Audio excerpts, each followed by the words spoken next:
Hello बच्चों, आज complex concept series में हमारा टॉपिक है बैरियर्स टू इफेक्टिव कम्युनिकेशन। हम 4 बैरियर्स पढ़ेंगे आज, और ये 4 बैरियर्स बहुत कंफ्यूजन क्रिएट करते रहते हैं तुम्हारे माइंड में। कहीं ना कहीं कुछ ना कुछ इश्यूज, डिफिकल्टी क्रिएट होती रहती है। तो आज कंप्लीट करके समझ लेते हैं कि बैरियर्स कौन कौन से हैं जो प्रॉब्लम क्रिएट कर रहे हैं।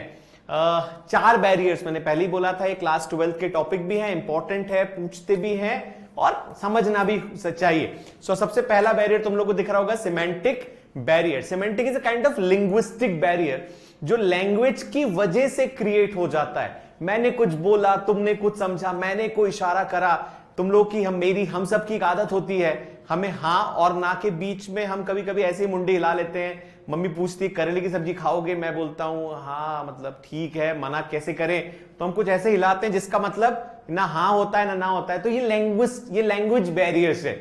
मेरे जेस्चर से जो बैरियर क्रिएट होते हैं इसको हम कहते हैं लिंग्विस्टिक बैरियर और से semantic barrier. The second barrier तुम्हें जो दिख रहा है दैट इज साइकोलॉजिकल बैरियर, जो मेरी साइकोलॉजी की वजह से क्रिएट होता है। मतलब मेरी साइकोलॉजी है कि मेरे काम करने का तरीका ही ऐसा है, सो उसकी वजह से एक बैरियर क्रिएट होता है। तीसरा बैरियर तुम लोगों को दिख रहा है दैट इज ऑर्गेनाइजेशनल बैरियर, जो ऑर्गेनाइजेशन की पॉलिसी की वजह से होता है। और लास्ट जो barrier that is personal barrier. ये साइकोलॉजिकल पर्सनल में याद रखना, psychological is a permanent nature of a person and person is a temporary nature of a person towards someone. मतलब मैं सबके लिए कैसा हूं इज माय साइकोलॉजी, मैं अपने सबऑर्डिनेट के लिए कैसा हूं या मैं किसी पर्टिकुलर इंसान के लिए कैसा हूं, ये हुई मेरा पर्सनल नेचर। तो मैं एक नेचर की बात कर रहा हूं तो मैं पर्सनल बात कर रहा हूं, मैं किसके लिए कैसा हूं, और मैं सबके लिए कैसा हूं तो मैं साइकोलॉजी की। ये डिफरेंस याद रखना, क्योंकि जब केस स्टडी आती है तो यही डिफरेंस कंफ्यूजन, प्रॉब्लम, तकलीफ, समस्या क्रिएट कर देता है। ठीक है, आगे बढ़ते हैं, एक एक करके समझते हैं कैसे वर्क करते हैं। So very first is semantic barrier. तुम्हें दिख रहे होंगे 6 सिमेंटिक बैरियर्स जो समझने हैं लिंग्विस्टिक बैरियर्स के फॉर्म में। The very first is badly expressed message. ये एक बैरियर है, मैं कुछ बात बोलता हूं और सुपीरियर सबऑर्डिनेट या सबऑर्डिनेट से सुपीरियर तक बात पहुंचती नहीं है, क्योंकि मैंने जो मैसेज दिया उसका एक्सप्रेशन प्रॉपर नहीं था। Either in the form of wrong language, either in the form of wrong gestures, either in the form of fault, कुछ कम्युनिकेशन में इशू है। तो इस चक्कर में मेरा जो मैसेज है वो सही नहीं पहुंचा, तो हुआ बैडली एक्सप्रेस मैसेज, कम्युनिकेशन में बैरियर क्रिएट हो जाएगा। Second is symbols with different meaning. मतलब मेरा सिंबल यूज करने का लॉजिक अलग था, मेरे बॉस ने मुझे कुछ लिखा कि ऑर्गेनाइजेशन में ये तकलीफ शुरू हो गई है, ऑर्गेनाइजेशन का जो प्रोडक्शन वो धीरे से कम हुआ है।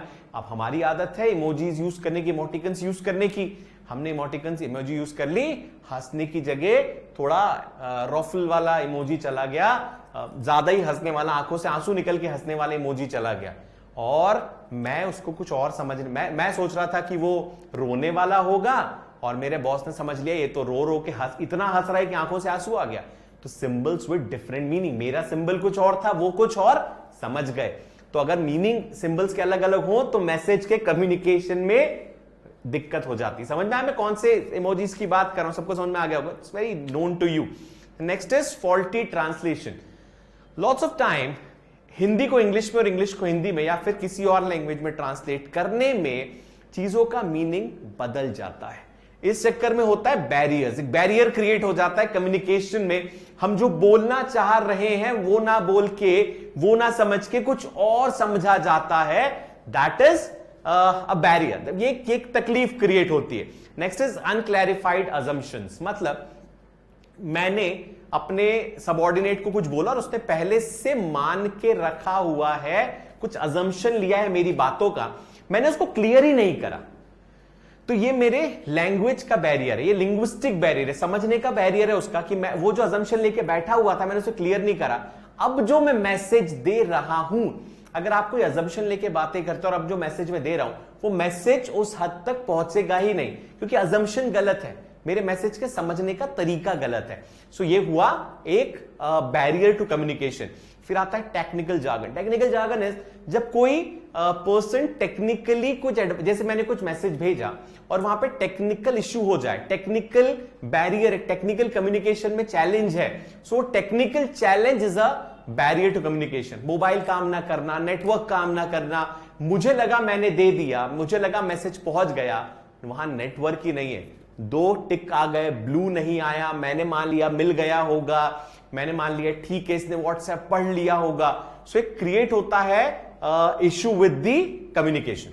And the last one is body language with different gesture, जो अभी बता रहा था। मम्मी ने पूछा करेला खाओगे, मैंने कहा, बॉस ने बोला ये काम तुम्हें ही करना है, कर पाओगे, मैंने कहा अब इसका क्या मतलब हुआ, इसका मतलब हुआ हाँ बॉस करना पड़ेगा क्योंकि आप कह रहे हो, मन में तो बिल्कुल इच्छा नहीं है कि आप ये काम।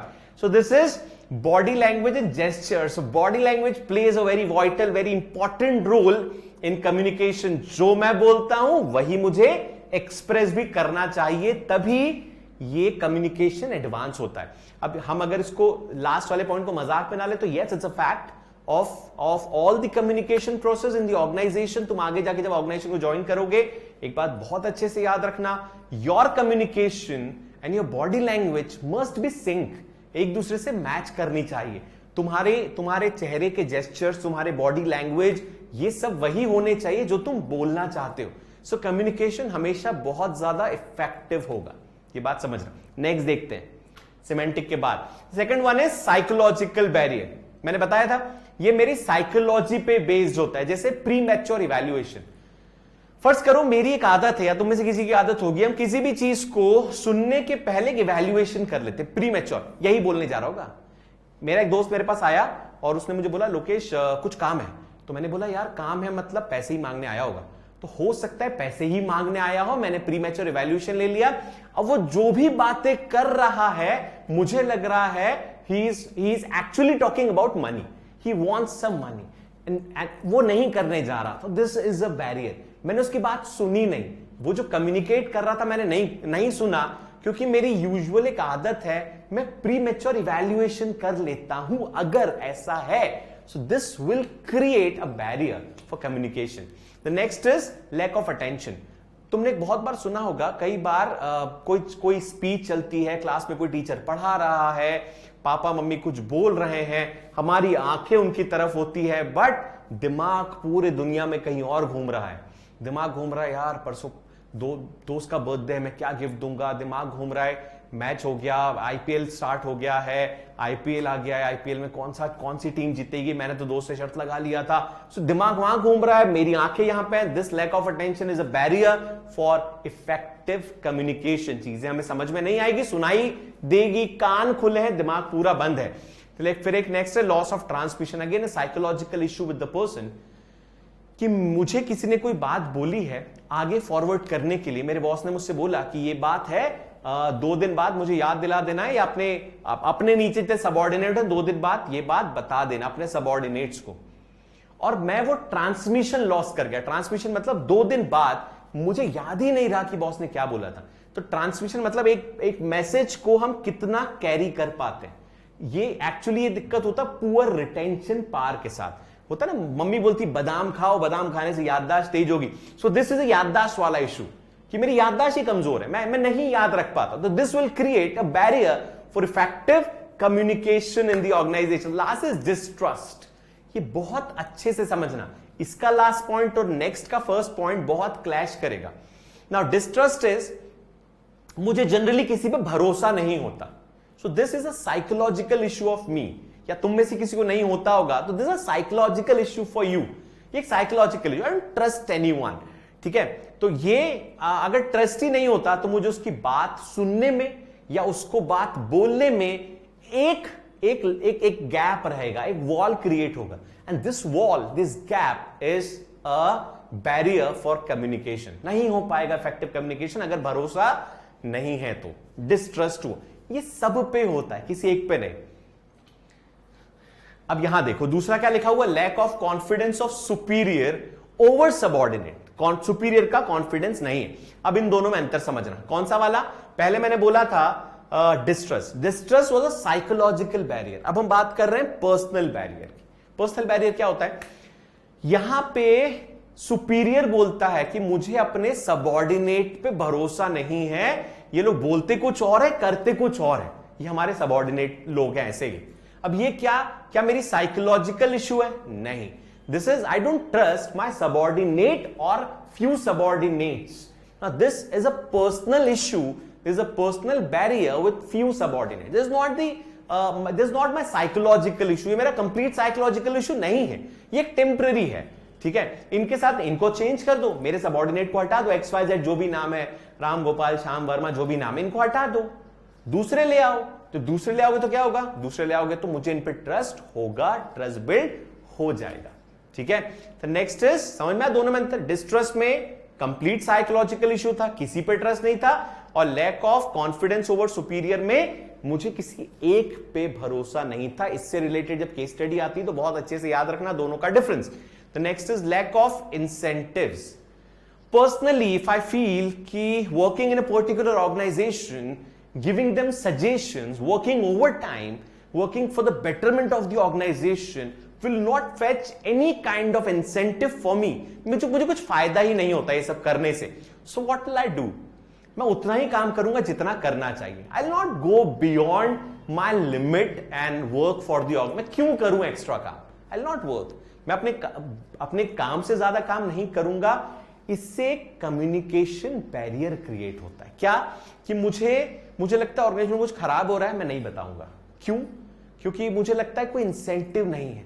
किसी ने मुझे बताया यार ऑर्गेनाइजेशन में इश्यूज चल रहे हैं, I will not communicate it further. Why? This will not give any incentive, this will not fetch any incentive for me. तो अगर इंसेंटिव नहीं है तो मेरा फायदा, हाँ मुझे अगर कम्युनिकेशन से इंसेंटिव मिलता है, ग्रोथ के इंसेंटिव मिलते हैं तो फायदा है, नहीं तो कोई फायदा नहीं है. तो कई बार एक पर्सनल इश्यूज क्रिएट हो जाते हैं ऑर्गेनाइजेशन में कि मेरे बोलने से फायदा तो कुछ हो नहीं रहा, मुझे भी नहीं, किसी को नहीं, क्यों बोलना है. फिर नेक्स्ट है फियर ऑफ अथॉरिटी. बहुत से लोगों को डर लगता है हमेशा कि अगर हमने कम्युनिकेट करा, चीजें बोल दी, बता दी, समझा दी, एक्सप्लेन कर दी, तो मेरी अथॉरिटी तो चली गई. लोग मुझसे पूछने आते हैं कि भैया ये कैसे चलता है, ये कैसे काम करता है, ये कैसा है, बॉस कैसा है. अगर मैंने सब कुछ ओपन कर दिया, अगर मैं ओपन बुक बन गया ऑर्गेनाइजेशन के अंदर, तो मुझे डर रहता है. वो डर क्या? कि मेरी अथॉरिटी चली जाएगी, और अगर मेरी अथॉरिटी चली गई तो फिर मेरा यूज क्या ऑर्गेनाइजेशन में. So if this is the fear, people you know they hate communicating things. तो वहां पे कम्युनिकेशन लैक हो जाता है. Last is unwillingness to communicate. People don't want to communicate. It's a personal thing कि यार कभी कभी कम्युनिकेट करने की इच्छा नहीं होती अंदर से. तो एक पर्सनल चीज है कि मुझे ना कम्युनिकेट करना अच्छा नहीं लगता. दिस इन सम मैटर, इन सम मुझे पर्सनली इंटरफेयर करना अच्छा नहीं लगता. This is my personal nature, so this will create a kind of barrier for the communication. ठीक है. The last one is organisational barrier. कभी कभी हम साइकोलॉजिकली, हम पर्सनली, हमारी लैंग्वेज सब कुछ अच्छी होती है, पर हमारा ऑर्गेनाइजेशन ही ऐसा होता है कि वो अलाउ ही नहीं करता है कि हम कुछ अच्छा कर पाए. जैसे ऑर्गेनाइजेशन की policy, and the policy says कि suppose I have to communicate something to my boss, I can not go there directly, I can not communicate with them directly. I just need to follow particular sequence. For example, I need to go to my superior person, supervisor, and supervisor goes to production manager goes to general manager goes to CEO. If this is the process, I usually, believe me, I usually don't want to communicate in the organization. मैं नहीं करना चाहूंगा यार. क्यों? क्योंकि इतना लंबा process है, पॉलिसी इतनी डिफिकल्ट है, मुझे जो बात बोलनी है उस तरीके से पहुंची ही नहीं है. ट्रांसमिशन लॉस हो गया. तुम लोगों ने वो मोबाइल वाला गेम खेला होगा, मैंने किसी और के कान में कुछ बोला, फिर किसी और के कान में करते करते करते करते जो बात मुझ तक आई तो मैंने कुछ और बोला था, बात का मतलब कुछ और निकल गया. ये गेम होता है, हम लोग मैनेजमेंट गेम बचपन में खेलते थे, बहुत से मैनेजमेंट इंस्टीट्यूशन में आज भी खिलाते हैं गेम. ये स्पेशल गेम्स होते हैं, ये हमें सिखाते हैं कैसे ट्रांसमिशन लॉस होता है. तो मुझे एक छोटी सी बात, एक इंपॉर्टेंट बात अपने ऑर्गेनाइजेशन में टॉप लेवल पे पहुंचानी थी, मैं डायरेक्ट नहीं जा पाया क्योंकि पॉलिसी इतनी टफ है. सो मैं फिर अगली बार कम्युनिकेट करूंगा ही नहीं. सो दिस इज अ बैरियर. दो तरीके से बैरियर हुआ. मैंने रुक गया कम्युनिकेशन करने, unwillingness to communicate. And second, अगर मैंने कम्युनिकेट कर भी दिया तो बात पहुंचते पहुंचते वैसे डिले या पूरा बात का स्ट्रक्चर चेंज हो जाएगा. The next is rules and regulations in the organisation. Organization which have difficult and complicated rules, trust me, वो उस ऑर्गेनाइजेशन में कम्युनिकेशन हमेशा लैक करेगा, स्लो होगा, बैरियर्स के साथ वर्क करेगा. सो रूल्स, एक्चुअली रूल्स होते हैं ऑर्गेनाइजेशन को इंप्रूव करने के लिए. लेकिन अगर रूल्स ऑर्गेनाइजेशन में हर बार पनिशमेंट के लिए बनने लगे कि रूल सिर्फ ऑर्गेनाइजेशन के स्ट्रक्चर को हर बार हर दिन सुधारने के लिए बने, तो वो रूल्स किसी काम के नहीं होते. Rules and regulations must be there to improve system को इंप्रूव करने के लिए बनने चाहिए rather than punishment. But in few organisations we have rules and regulation just to punish people. आज पनिशमेंट, कल पनिशमेंट, परसों हर चीज का पनिशमेंट नहीं होना चाहिए. दिस लैक्स, ये चीज ultimately create a lack in communication. So communication process slow हो जाती. Third is status.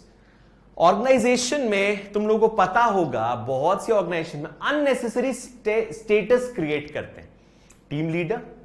Team leader का boss, so unnecessary HODs in the organization. So this status difference creates a difference in the organization. For example, school system में सारे teachers हैं.